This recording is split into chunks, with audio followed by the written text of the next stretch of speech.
I'm Peter Bailey, and as an award-winning author, journalist, and filmmaker, many of you may know me from sharing a nightcap with your favorite stars, read my articles in Time, Newsweek, the Miami Herald, and New York Times, or seen my Paradise Discovered film series. Now, I invite you to Upfront, the flagship talk show of Yellow Cedar, the new media company I've launched alongside fellow University of Delaware alum, business leader, and former vice chairman of the WAPA board, JohnHope, who BET called an innovator on the brink of greatness.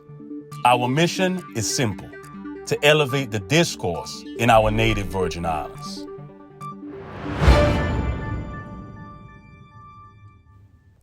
Upfront has been brought to you by Pro Solar and Christie's International Real Estate, U.S. Virgin Islands. Good day and welcome to everyone joining us in the Virgin Islands and beyond. I'm Peter Bailey, the co-founder and editor-in-chief of the newly launched online magazine Yellow Cedar. I'm joined with the CEO and co-founder of Yellow Cedar, JohnHope, and the privilege of being joined with the incomparable Governor of the U.S. Virgin Islands, Wow. Albert Bryan Jr. Thank you, Governor, for joining us. Oh, it's a pleasure to be here for the launch. I feel really honored to be able to take part in this. Thank you. You know, Governor, just the background of Yellow Cedar, me and Jed met at the University of Delaware. And I'm from St. Thomas, Jed is from St. Croix, and I remember having conversations, man, what are we gonna do when we grow up for home?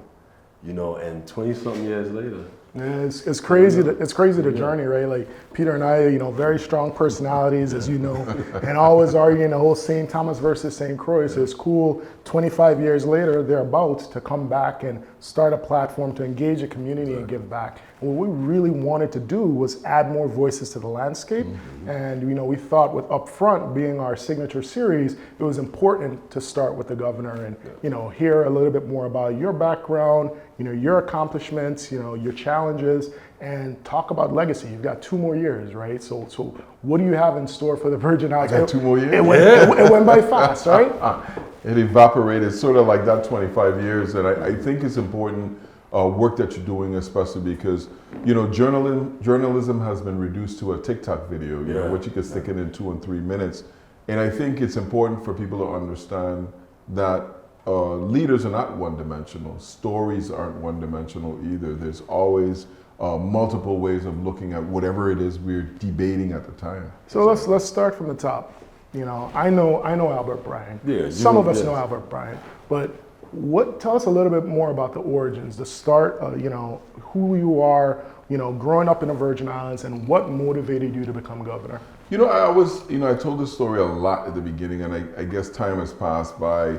But one of the things that I always tell people is I am truly a child of the 60s, Martin Luther King, the Kennedy era, Malcolm X. And I could say there's been some strong influences for me in my growing. And when I was really young, my cousin Adiatli was a lieutenant governor of the Virgin Islands. So you can imagine my Saturday afternoons and my family was sitting down listening to people argue about politics. I mean, this is when I'm 4 or 5 years old. And I carried that to school. 4th grade, 5th grade, I can remember sitting in them little tunnels talking about Governor Juan Luis and what he was doing in the Virgin Islands. And it sounds amazing to say, right? Yeah. But I was just thoroughly engaged in the politics. And of course, my mom, took me to the first Farrelly elections. I mean, the first one he lost, and eventually Farrelly won. Who is actually my favorite governor, and who I kind of like to model besides myself. yourself, of course. Yeah. I might like Farley more than I like me. But growing up in a community in Savan, I am a proud Virgin Islander in like 4 or 5 generations. But going to school at that time, I met so many people, because it's the 70s now, we tripling our population from the Eastern Caribbean who had migrated to the Virgin Islands from forms to grades. Remember that? Yeah. So, I mean, at that time, there was a lot going on in the Virgin Islands. We had the highest teenage pregnancy birth rate. At one point, they tried to deport the students, and I think it was Judge Christian who motioned and made sure that all of every student would have the right to go to school and have an education, which overcrowded the public schools, because of that massive influx of people, the hospitals were overwhelmed, the school systems were overwhelmed, and the power system was overwhelmed. Way back then, right? Yeah. Imagine that. So the massive growth, Strawberry, Scion Farm, Tutu, Hidden Valley, ghettos, a lot of the places that we know familiar came out of that era because of such massive growth. But Governor, Papito, right? Yeah. When a child says, I want to be a leader of men and women, because I've heard you say you always wanted to be governor. I could look at that two ways. Right. Does he want to lead people from his own sense of a need for power? Yeah. Or is it an altruistic need where you say, look, I want to do some good? You know, because so many politicians today, it's a power grab. We are in the age of the rock star politicians. Well, I mean, I just finished talking about that, was at Morehouse, speaking to the students there, is nowadays how they raise politicians is they find the guy who is, or woman who is the most likely to be elected. You got a good resume, you got a good look, you can speak, we can sell you. Right. And then what they do is, okay, what do people care about? They take a poll and they say, okay, you're going to talk about these three things, i.e., Donald Trump. And you win. I always thought that you had to earn your way onto the ballot, that it was a movement for the community. You gotta remember where I come from in Savannah, where the family is like routinely, I would have to carry food all over the neighborhood. At the time, I resented it for different people, and like, why are we carrying food for this person? Oh, you know, your husband's sick, they ain't working, or you know, Miss Maritu getting old now, carry a plate of food for her. And in a tradition, my dad, I mean, you know, my dad had a vagrant in our community that he would take care of, like make sure he ate and everything. He had a chronic drug addiction. I asked him one day, you know, why do you do this? He said, but for the grace of God, there go I. And I always feel like whatever happens, I like the children in Atlanta, but I love the children of the Virgin Islands. And I think the people that allowed us to get this far, we owe a tremendous debt. We think we got problems. We ain't got no problems now compared to, you know, when you listen, I listened to Wayne James speak that when they closed Bethlehem Sugar Plant, they had to take off the roofs off of those row houses to get people to move in to Ariadias and other communities where they had plumbing. We came from the place where the Virgin Islands was just the most poverty-stricken place in America, and evolved to the point where we're a tourism mecca.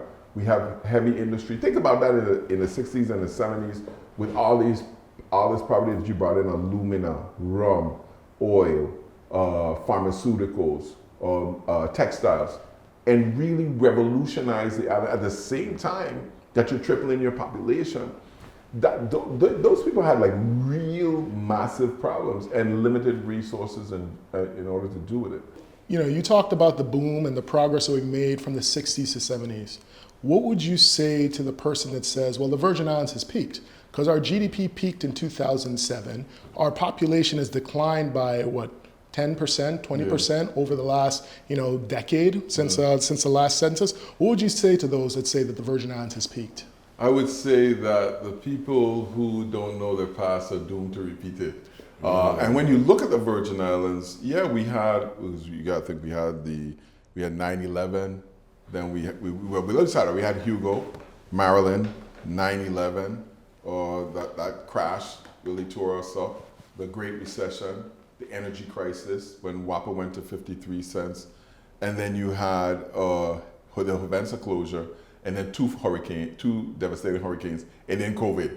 The Virgin Islands is poised to triple the population. Mia Motley, one of the things I heard her say, she's the Prime Minister of Barbados. She says the Caribbean is severely underpopulated.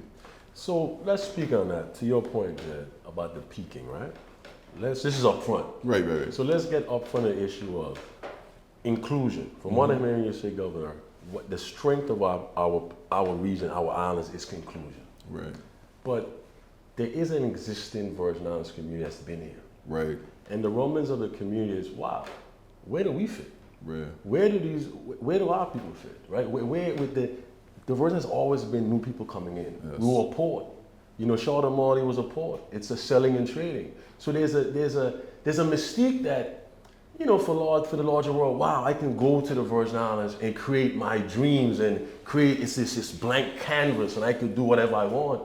But in a way, when we talk about cultural appropriation, there's people here. Right. So how do we create a balanced union of those that come here and those who are living here saying, no, this is our home. We already have an identity. We already have a culture. Because we're seeing a change, Governor. We're seeing a changing face of the Virgin Islands, like nothing I've ever seen. What did I just say? Those who don't know the history are doomed to repeat it. You know, the people that are saying that are the children of the immigrants from the 70s.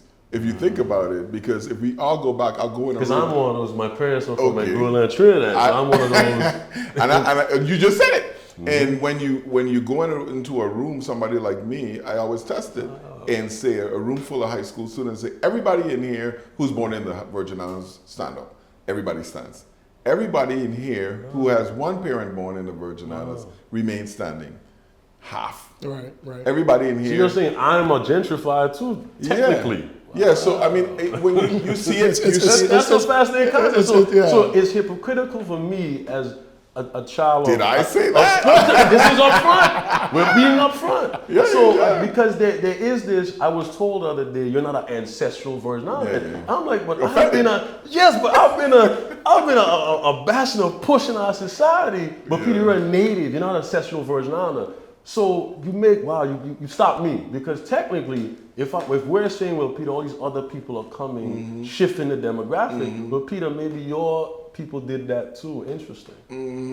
I mean, like, I like to be frank about Virgin Islands history, and a lot of people like to forget the politically not so correct parts. But remember, when Governor Snyder became governor, was the first time you had real people from the Eastern Caribbean participating in government at a high level.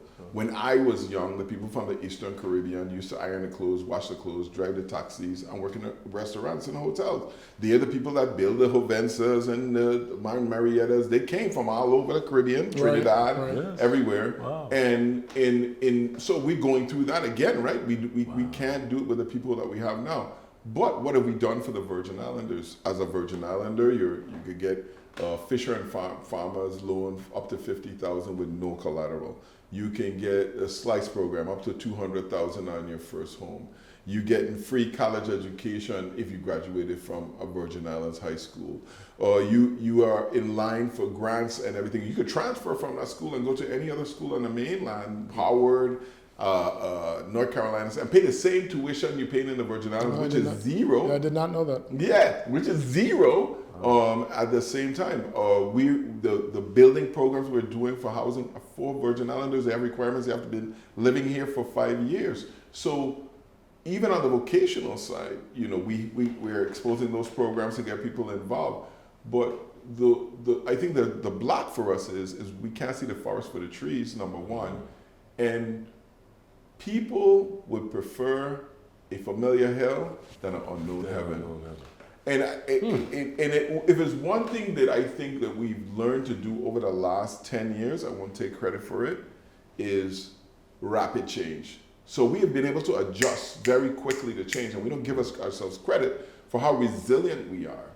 But at the same time, we have a growing vibe, and it's not from now, it's over a decade, 2 decades old, to resist education. That people who are educated don't know as much as a street man or the diploma of hard knocks from the university. The University of Common Sense. That's another one. So and that's not local alone. That's globally now, because people will discount what a PhD from Harvard have to say and listen to Parnak TikTok who just winning about saying it. That and more educated people are being silent. So we're kind of like, we were talking about this, Jed. We're in the age of almost anti-intellectualization. We're in the age of that. We're in the age of that. Because, Governor, I heard you speak once to your point of people who assume you can't relate. You had a brother that was incarcerated. Yeah, my brother still incarcerated. And you said, I remember I saw something you said your mom died before, it hurt her before, she died before he could. Yeah, I mean, it seems strange, right? In the same household, my brother came to my mother's funeral in handcuffs. We had to beg them to release him out of jail so he could come to the funeral, which was in St. Croix. He was in St. Thomas. So, you know, I lived in a house with the police coming outside every 5 minutes. You know, I lived in a time when putting dreadlocks in your hair was a dreadful thing. You know, I mean, people forget all this the stuff. kids have The, dreads, the worst thing could happen to you was for your child to become a Rasta. And now it's kind of celebrated. When I was growing up, if somebody called you a jailbird, it was fight. Like, you a jailbird. What? That's the worst thing they could call you. And we've witnessed such a dramatic culture shift.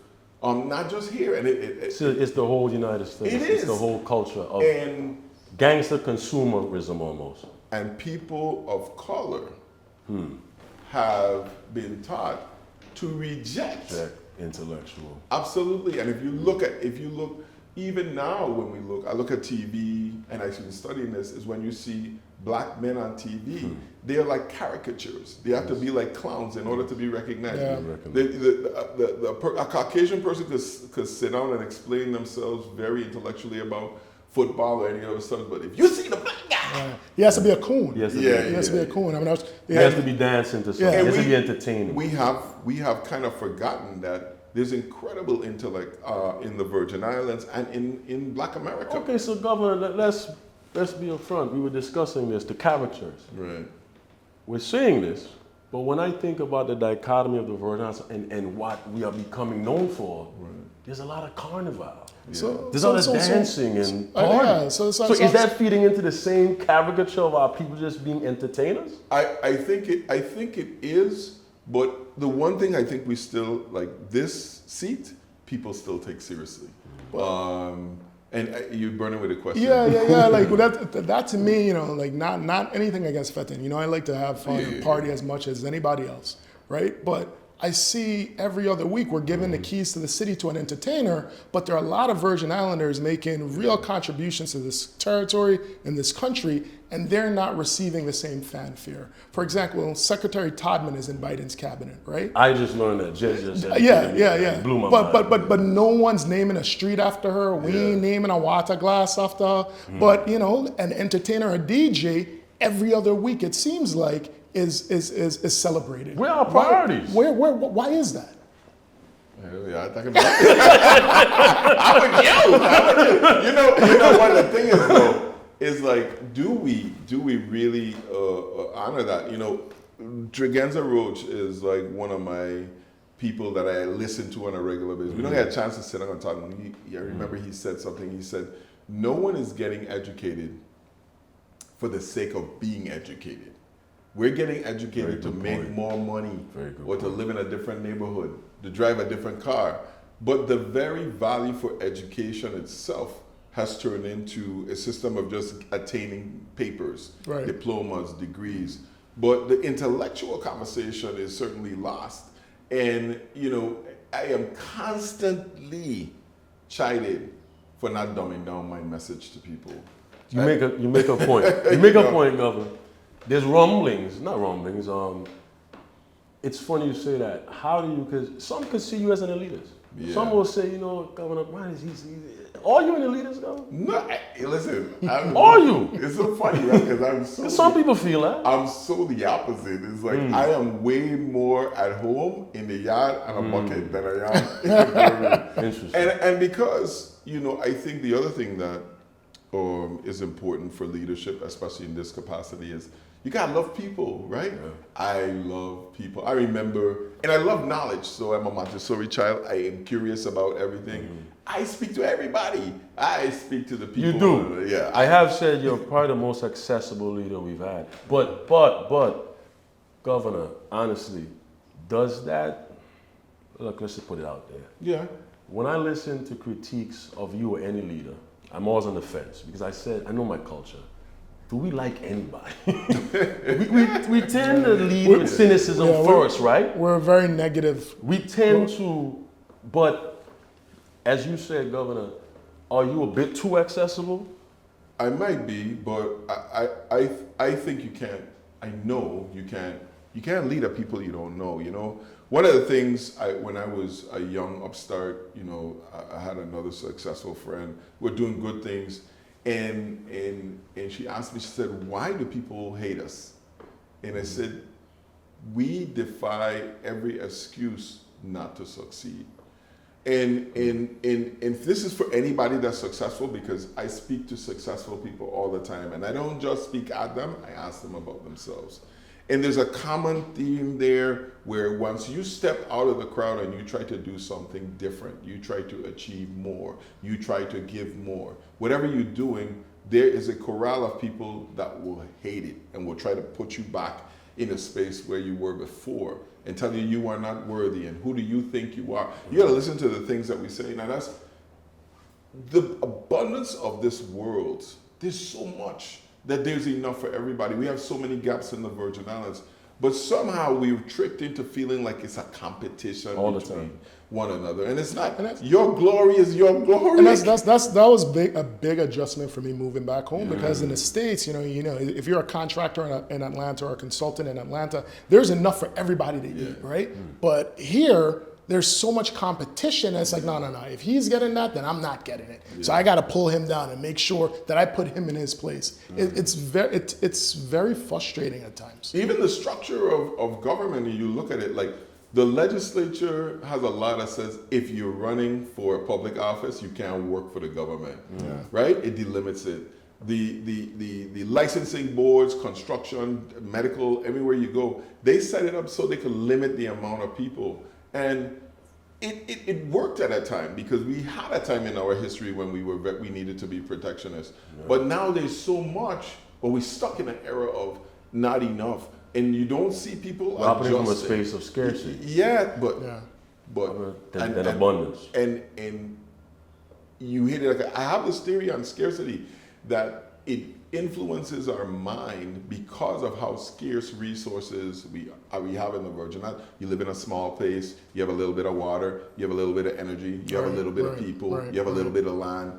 And it really makes your mind think in scarce terms. You don't think in abundance. But let's touch on that, right? Let's veer from the people and think about this. I've always wondered this. We have never, in the Caribbean period, even in the Virgin Islands, have never had the chance to craft a narrative, a political system, a cultural system that is conducive to us. Yeah. So we talk about this hyper competitive nation. Is it just that VIP, we hate each other? I don't know. Is it because we're trying to fit a westernized capitalistic model and an island? And as we know, in a capitalist system, you need competition.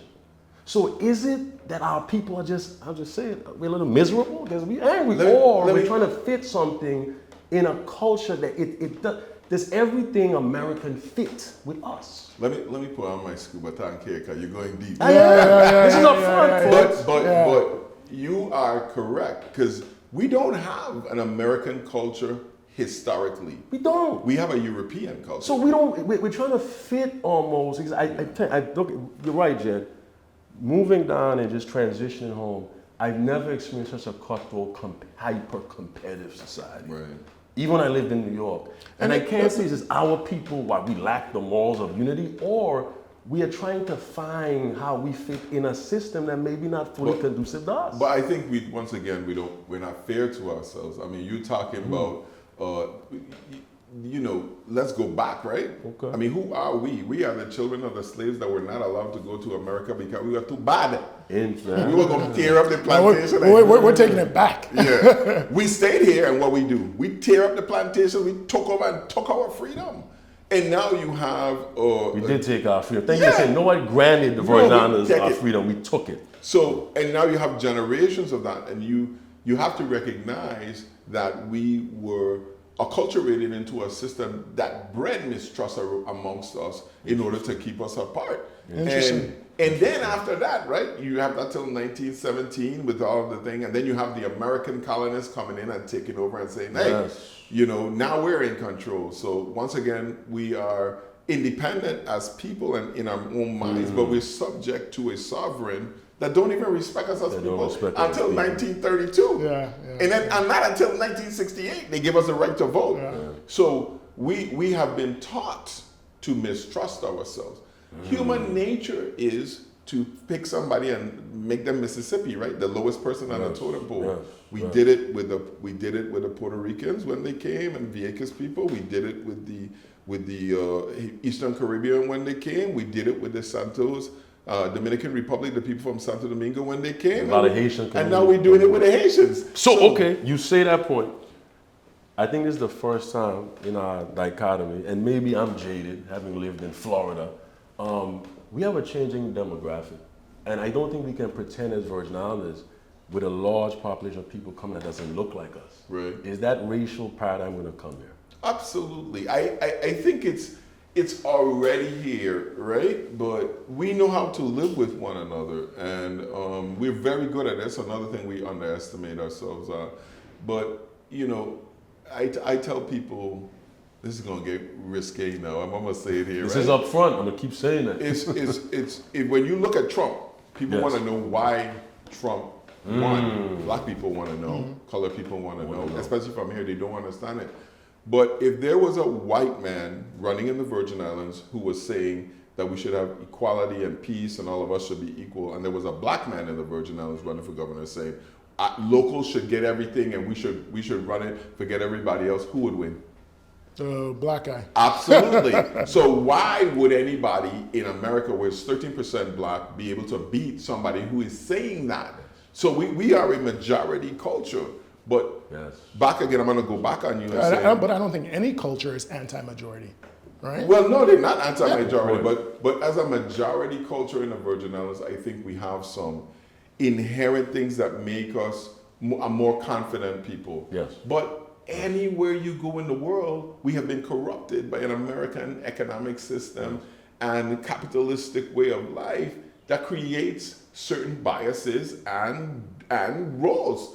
I mean, how is it possible that a black kid growing up in Miami could be subject to the same health concerns, the same dropout rates, the same poverty rates, and the same crime rates wearing the same colors? Like, that's not an accident. That is, and that's all over America in the Virgin Islands. Why is that? It's because it's an institutionalized system of So racism. I'll say something Fair bold. enough. I'll Yeah. say something bold then.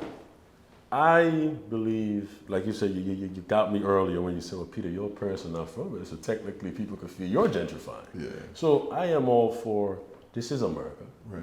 People come and be part of our society. But I'm a believer in coexisting in our society. Can we, Governor, be this post-racial society that says, in other words, I want the world to learn from us because we're a self-black governed society and it's not dystopian. Upfront has been brought to you by Pro Solar and Christie's International Real Estate, U.S. Virgin Islands. So is it possible when people come to our society, we lead? I'm gonna give you a joke, right? And it's funny how majority societies work, right? So in the Virgin Islands, white people who are from here, when I say from here, they live here a long time or they grow up here. The Frenchy community? They don't trust, no, right? Even American whites who moved here and they lived here for a while, if they migrated, they went to high school, they went to school with us, they don't trust white people from the States. Interesting. And right? Yeah, So it's not a color thing, it's a cultural thing. I don't think it's about color. It's about outsiders versus people that are here. So that's my point, right? So what we're having really is we're constantly bombarded with other cultures who want to change our way of life, our economic system. So you look at, like St. Thomas and St. Croix, the districts are a prime example. St. Thomas is a place where change is every day. You got people coming in changing. And I St. Croix tell my crucial people is a place where change is coming maybe once a week, once a month, once a year. So you can see this culture is rapidly changing, and this one is slowly changing. And you saw St. John, then St. Thomas, and then St. Croix. But what people in St. Croix are not paying attention to is that St. Croix is rapidly changing too. But you're looking for the same things that you always know to change. Those are not the things that are changing. People are slowly buying land in neighborhoods that used to be all local people or all black people. They're buying land out on the east end. They're quietly building their house. they're relocating and retiring, and they're entering in the workforce. 5-10 years from now, when we have all new schools, new hospitals, new airports, brand new sewer systems and water systems, who doesn't want to live in that community, right? I mean, who doesn't want to live in that community? The thing I think what we have to do, and as governor and in leadership in this Virgin Islands, for the first time in a long time, when I became governor, once you local and you participated, you got a seat at the table. So there are contractors and people who are doing things in the Virgin Islands that never supported me, but guess what? They're still working. Why? Because those people live in the Virgin Islands. Their kids go to school in the Virgin Islands, and they're going to give back to the Virgin Islands. Right. So I get bombarded with people like, why this person getting a job, or why this person? Because we have to learn to disagree, but still support. Well, what was part of your platform this year was disagree better, right? Yeah, I mean, and on a local level, what are we really fighting about? And to your point, going back, you realize like the people that are trying to be the governor, attack the system, they have problems with the administration. They don't have really a really intellectual disagreement with me. They just want to be in power. Yeah. Governor, so as Jed spoke earlier, coming home, the transition of us, melding into society, Right. I kind of face some hiccups too. So as a governor, would you say, from what I've seen, there is a little bit of a disconnect. Right. A picture can't see itself within a frame, Right. right? So I think I could be a good, I'm new on the scene a little bit. There seems to be, there's the masses of the Virgin Islands, and then there's leadership. There's you and your world. I'm just be honest. Yeah. And it just feels like there's other people, and they're not being let in, or is it they're not trying to be? Is it they're not working hard enough to be?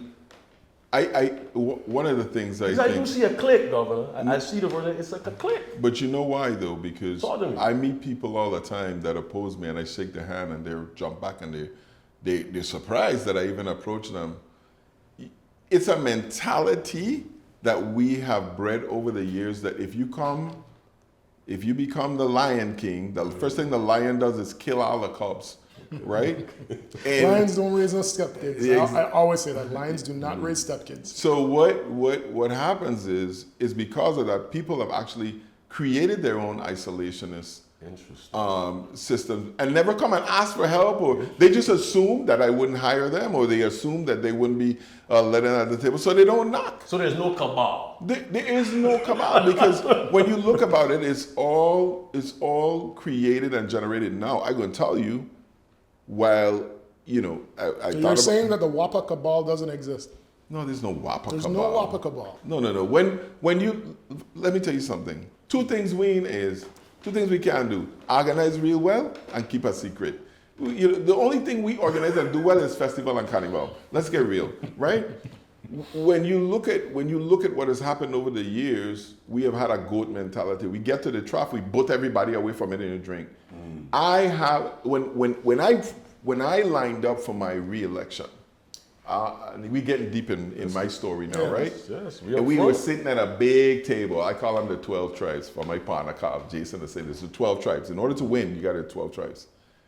9 out of the 12 tribes campaign against me. But we all sat at the same table. Now, I am unapologetic about my leadership. And what people are used to is responding to the public, listening to the radio every day and responding to what a public is saying, or whoever the public of the radio is.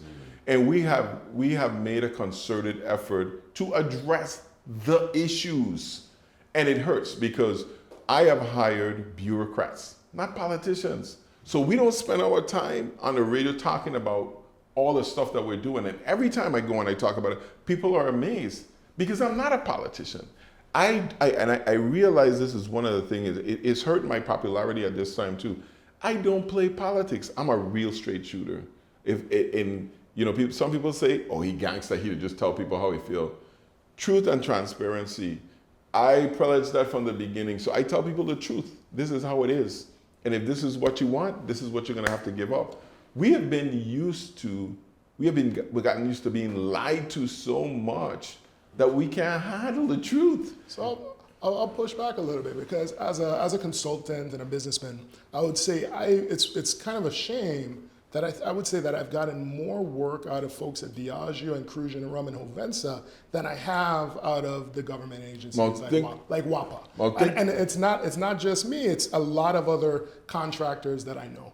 Think about that. Why? I mean, in your experience, why you think you got that? The first thing, that is permeating is when you come from the States with all your brand new ideas, people immediately resentful. It's like, oh, use the missionary now, come to save us. Which is funny you say that. Which is funny you say that. No, I'm just telling you what the culture is, because you could change the type of government, the whole system is still the same, which makes me feel so much better with President Trump now. Because the system, most of the people, 90% of the people are not going to change. Which is funny you say that, because even at WAPA, you were there. That's how we first met. Governor Bryan and I first met when he was Commissioner of Labor, and I was setting up a multinational engineering company here in the Virgin Islands. It's funny because, I had work at Diageo and Crucian and Hovensa, but WAPA would rather buy engineering services from the same company from a white guy based in North Carolina. Yeah.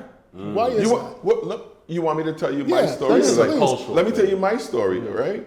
So, during COVID, my child, I'll bring it up, formed a company that were going to do tracking, right? Once they made their way in, they told me, I said, listen, y'all know what's going to happen, right? Y'all can get right through the coals, right? Y'all can get right through the coals. So tell people from now, and you're still going to get right through the coals. What happened? Our own people in the legislature rake a young Virgin Islands company through the mud, right? And painted me like I'm corrupt, right? And they didn't get the contract. It was never a contract, it was never signed. We had tracking during COVID, right? Who had the contract? I don't know. Was it ever bid? I don't know. How much did we pay? I don't know. Oh, exactly. That's why I'm showing you is like, our familiarity with one another just breeds contempt. At the time, I remember I got email after email. The governor giving his daughter $1 million. And at the time, I told the legislature, go ahead and write a code of ethics for people who work in government. We live in a small place. So I know 90% of the people who I sign on a contract for. So what are the rules? We don't create any rules, right? But we still are able to chastise people. And I bring it up because we hate one another. If you, as a person, come from the States, or we grew up with you, we play marble with you, we run barefoot with you, who do you think he is? He's going to get a $400,000 contract. There's an article in today's paper about that. Case in point. But what I'm saying to you is, we have a problem with our self-worth because we don't feel self-worthy. And I'm going to tell you a story about myself, right?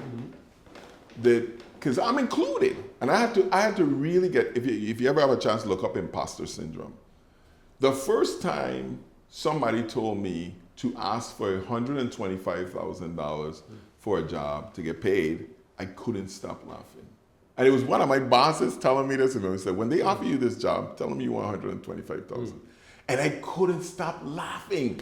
And she said to me, what are you laughing at? I said, I can't figure out what I could do that would possibly worth $125,000. But that's a self-worth thing. Is like, do you see yourself as I lowballed myself throughout the industry too. We do it all the time. But we're talking, we're not good enough to have something. Obama has a little snippet on LinkedIn now where he said every table he got to, and this is my experience as well, he felt intimidated. Harvard, the Congress, legislature. He said, but when he sat down with the people, he realized they were just people. There were some dumb people, there were some smart people, there were some nice people, there were some bad people. But we have been collectively taught not to value ourselves until we meet up with somebody and you're like, you're getting paid twice as much as me, but you don't know half as much as me. We have to be able to support one another, especially women. I could say that. Especially women. Women have to support women. And Virgin Islanders have to support Virgin Islanders. Why not Virgin Islanders? And we formed Gen now as a nonprofit organization to really bring value to the Virgin Islands. And the mistake we made is we were so altruistic that all we thought about was improving government. You know, my success here is not because Albert Bryan is a brilliant person. My success is because for 22 years, me and my friends have been practicing and planning about how to address problems in the Virgin Islands. So that's an interesting segue. What would you say has been your greatest successes, your top 3 while you've been in office? What are you most proud of? I think the retirement system, because, I went to, in 2017, I went when Austin Nibbs was doing his retirement tour. And I looked at the faces of people. At the time, people got short memory. Mapp wasn't paying, as Governor Mapp wasn't paying retirement any money. He was withholding the money because the Virgin Islands was so broke. And the GRS had 3 lawsuits against them. And I looked into their faces, and I looked at my aunties and my uncles and people, and I said, imagine these people ain't gonna have any money. Like, this system is gonna go broke, and no one is proposing anything about it. And I seriously went home and I thought about this thing, and I came up with a solution, several solutions that we could do to get this done. And when I brought it out and I said, I'm gonna run on fixing this system, we're gonna fix this system, everybody told me, don't run on that. Nobody could fix that. Don't talk about it, act like it isn't there. But we fixed it. $3 billion into the retirement system. That was huge. I could talk about other accomplishments, but they are when you think about us launching a $14 billion recovery, I think it's up to 19 now. Wow. Yeah, it grows every couple months. It's like, when you talk about something that's 4 times the size of your economy, like, think about that. We have 46,000 people working in the Virgin Islands right now in the workforce. And with 4% unemployment, we only spend about 1.6 billion on salaries, right? 1.6 billion, that's just salaries. That's with 46,000 people working. We got 6 times that amount in money. So in order to spend $1.6 billion a year, we would have to hire 46,000 people. We would have to double our workforce, right? And then it would still take us 10 years to spend the money. That's how big this thing is. And USVI rebuild, being able to launch $8 billion worth of contracts in 2 years is an incredible accomplishment. Now, we've done a lot of other things too. We paved more roads. We've acquired more land. The Virgin Islands Territorial Park System, the entire Maroon Ridge of St. Croix is going to be bought and put into the park system forever. Like, that is the kind of stuff that blows your mind. We established the Territorial Park System. So, Governor, think about this. Because obviously it's not easy being the governor of the Virgin Islands, given what we said about who we are as a people, but you are governor. Yeah. That's like the king of the hill. It's like the pretty girl says, oh, my hair is too long, right? Yeah. Nobody's going to have sympathy, Governor. Absolutely. So let's address, when we talked about our self-worth, I think that was a critical point. I think historically, it's not even about the Virgin Islands, throughout the Caribbean, I think because our people come from struggle, I think, like my mom, it's just certain things we accept because I don't think, like you said, we don't feel we deserve the best. So let's address the elephant in the room. Right. You was on the board of WAPA. Yeah. Let's discuss WAPA. Like I said, I don't know who's to blame, but I have a real issue with this. And let me explain. My mother had a stroke. One of the reasons I came home, and it happened the day after Ernesto. And yeah, the revolving thing, it affected her stress. And my issue with this WAPA thing, I'm not a scientist, like I told you, I don't understand energy, but it's almost like, how do we live in a society where this thing is normalized? I know. It's not cool. So please, as the leader of this territory, you're gonna take the hit. Yeah. I'm sorry, when the quarterback loses the Super Bowl, he takes the hit. Absolutely. When he wins, he gets the flowers. This is not acceptable. What is going on? So it's like when you say the quarterback who takes a hit. It's not like, acceptable. I jump in front of the bullet. Like, when people tell me don't lead on this WAPA thing, don't talk about WAPA, It is I've been alive for 56 years. I was born with WAPA being a problem. So it precedes my life. It was not this bad. It used to come off, Governor, but this thing is crazy. Worse. Okay. Let me tell you, Unit 13 in St. Thomas in the 70s went off. They didn't think it was going to come back on for 3 months. Wow. We had, you guys are young, man. The Virgin Islands, I remember when we were burning dumpsters because nobody was there to pick up the garbage. School was split session. Like I said, we had the highest teenage pregnancy rate in the country. The airport was too short. We couldn't bring in. St. Thomas Airport used to be a hangar, an airplane hangar with no air conditioning. The entire It's kind of airport. like St. Croix Airport. I remember No, not like St. Croix Airport. We're talking the entire airport. There was nothing there. I remember that. The jetway. I remember that. The jetway in St. Thomas was galvanized like a cow chute that you used to go to out to the plane. Okay, we grew up. We didn't have a car. Like people, like average person, I didn't have a car. My grandmother, we didn't have a phone. Okay, and when you think about where we are today, where everybody have a phone. My mother used to complain about the phone bill. Every one of your kids have a phone in their house right now. So WAPA now. Please. We are on the verge of revolutionizing power, not only in the Virgin Islands, but in the Caribbean. Because right now, we are about to put on 17 megawatts of solar. We have another 22, I think, that's in construction now, and another 10 or so that's slated to be in construction. We're not talking about, that's St. Croix alone, and then we have another, like at least another 11 or 12 in St. Thomas and St. John. But we both know you can add, 50 megawatts of solar, but you won't see rate relief for 2 years. Oh, You won't see rate relief for 2 years. so you're saying? The rates won't go down for the foreseeable Yeah, future. but I'm trying to 'Cause you figure out still like, have to what is the alternative? Like if your rate is the Please, rate isn't going somebody, down I at all. want the answers. If you think about it, right? This is why I tell people too. In 2009, the power bill was 53 cents. In 2014, it went down to about 33 cents, right? What was the price of butter in 2013 compared to what it is now? It's $10 for a pound of butter compared to about 5 or 7 now. What's the price of chicken? What's the price of gas? What's the price of homes? What's the price of labor? Well, obviously, we don't know the true cost because the government is subsidizing the WAPA bill, right? So what I'm saying, so you're saying rates ain't gonna go down in 2 years, but rates haven't been raised in 5 years. Yeah. So when you talk about, do you want to get into this? The rate, no, because the rate hasn't been raised in 5 years, and while everything in the Virgin Islands has raised and gone through the roof, the light bill has stayed the same. Now, consistency. I think the advent of batteries is going to be tremendous for us. This month, December, the 4 Watsillas come online, burning propane. FEMA now has said that they're going to replace both plants. So what we have now, not only do we have new generation being created in St. Croix, we already have 7 in St. Thomas. We have new generation in St. Croix, but we're also getting loaner generators that FEMA is paying for to smooth out the power delivery. Governor, with all due respect, new equipment is not going to solve our problem. We know that WAPA's problems are organizational and management in nature, right? So, but Jed, with all due respect, in the whole of WAPA, if you was to restructure and revamp the whole of WAPA, the biggest problem in WAPA is fuel.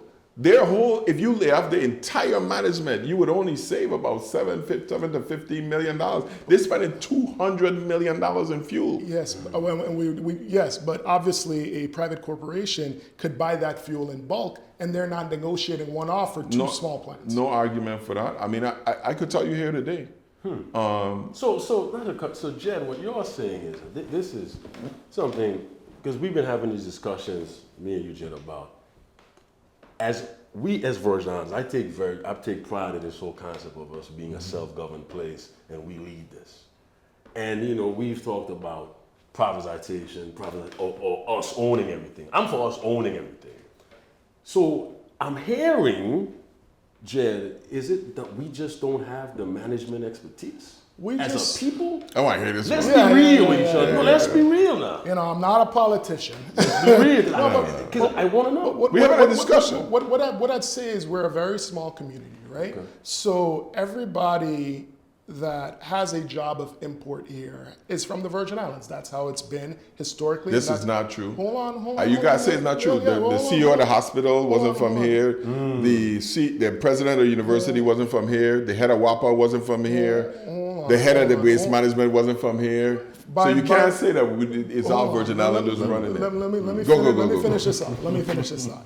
So I would say 90% of WAPA is Virgin Islanders, right? The 90% of WAPA staff, right? You go to Georgia Power in Atlanta, for example, and it's not the same way. They're bringing in leaders from all around the world. They might have someone that worked at a project in Qatar, but they're very good with the Wartsillas because that was the last project that they did. So they bring that person in from Qatar to get that project online. So it's unrealistic for us to think that this small community can run a world-class energy generation and distribution. I disagree with that. But That's how because I'm hearing what you're hearing, but you know, like I said, I'm just this pro ownership. Totally disagree with that. However, when I ran for governor, in my mind, I thought we should get out of all the businesses that we don't do well.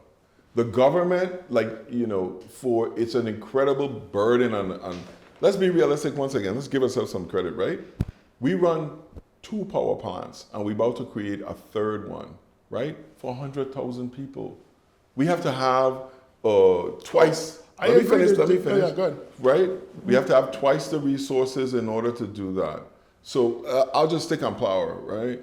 Healthcare is the same thing. Please, healthcare. And I think what we should do is we're at the time when we need to get into a public-private partnership. Just like the airports. We have no big problem on the airports, but we went out and we got a 3P, right? We need to do the same thing in power where we own all of the generating equipment, but we contract out all of the generation and we focus on even if with distribution on the building or nothing at all. We lease the whole thing out. And I say that because, I'm the first governor in probably 20 or 30 years that carries a 0 WAPA bill. And people forget this. So the government was carrying $20 million of debt to WAPA. Governor, you've made incredible strides as far as paying down. No. I want to finish this because so now is the time to get out of the power business. It is, but we must retain the assets because if we have another major storm, what power company could afford to rebuild? We rebuilt our grid 3 times in the last 30 years. 3 times, think about it. Hugo, Marilyn, Maria. Who can afford to do that? So the security of it being ours will always lend ourselves the assistance of the federal government could come in. But I agree with you. I think that we should partner with a large Southern Power or whoever that have multiple plants. So if we have things to do like redo the Wartsillas, we need extra engineering, we need extra linemen because we have a storm or something. That power company could just bring its own people and bring them in and solve the problem. Hold on. Let me finish up this thought. As much as I agree that you've made incredible strides bringing down the WAPA bill and subsidizing us. Thank you for keeping our fuels bill low over the last few years. What I would say though is the rates that we pay are top 10 in the world, right? What I would say is that we've been on rolling blackouts in the worst part of the year, the hottest part of the year. What I would say is that this year alone, our power authority has been operating under state of emergency for 7 months. So this is not like it's going well. But what's your debate though? My debate is that we need to privatize it. And I'm not arguing with you. And we need to create some sort of quasi-governmental structure because there is a way to do it while retaining the assets, but letting someone else operate. We have no argument. Maybe I get in trouble for this, but maybe I'm a Virgin Islands fascist. And as you know, I am not a fan of anyone coming in and controlling our energy or our destiny. So I'm not an expert on this, but we talked about this. Yeah. I'm just on the fence with that. And I guess the elephant in the room is what we can't, or we're this dysfunctional. We have to also bring people on the outside. You got to understand. Are we this dysfunctional? We would always run the power plant because it's going to be our people running the power plant. It's going to be our people at the PSC, and it would be our people on the WAPA board that are making decisions about what should happen based on the lease. So it's not like but we got to understand that especially how the world is going now and how difficult it is to live in the Virgin Islands. And you gotta admit, it's difficult to live in the Virgin Islands. It's hard to sell somebody, move home as an engineer, make $80,000, pay twice as much for rent. If you love your home, you gotta take that sacrifice. And those of us that do, I love us, and that make that sacrifice. But the reality is this generation is not as altruistic as the last. And Interesting. And people are people. So I don't expect somebody to spend $250,000, $400,000 on their education and give up $125,000 job to take one for if they're coming $70,000. home like we spoke earlier, and there's a resistance with a plethora of people who are in positions, maybe because friend, family connection. Right. Is it about the money, or is it when we're coming home, we're getting run out of here? No, it's about the money. You think it's about the money? Absolutely. I think they're getting run out of here. I mean, Jed's still here. You're still here. Yes. I mean, but like, where maybe that 1% altruistic. like let's just think about it, right? The presidential candidate Kamala Harris was offering $25,000 credit on your down payment for your first home. That's what she campaigned on. We offering a $200,000 grant on your first home. If you could strip me of everything I have today and leave me with just my education, I could go to Atlanta tomorrow, find a job, find an apartment, get credit, get a car, and buy a house in 6 months. True or false? Yes. You can't do that here. And that's why we've been creating all these systems to make it easier for young people. But the reality of it is incredibly difficult to make a start. I live in the Virgin Islands because I love living here. But let's get this. So how do we foster that love with all of us that want to believe in it so much? I think we do, and I think we have a lot of young Virgin Islanders here doing it. The problem is that once again, the largest generation in the history of the world has retired. And it has left some incredible gaps. And not just in the Virgin Islands, everywhere. So it's gonna take us some time to catch up. I was just at the investor share for Justice Willocks. He was talking about, there are no young Virgin Islanders, especially males, attorneys coming through the system. People aren't interested in joining the judiciary like before. And when you look at the last election, right? Look at who's running for delegate for the Constitutional Convention of the Virgin Islands. We don't even have enough delegates in St. Thomas on the ballot. We didn't have a Democratic primary in St. Thomas. And the stock of people who are running, let's be honest. Like none of y'all ain't running for the legislature.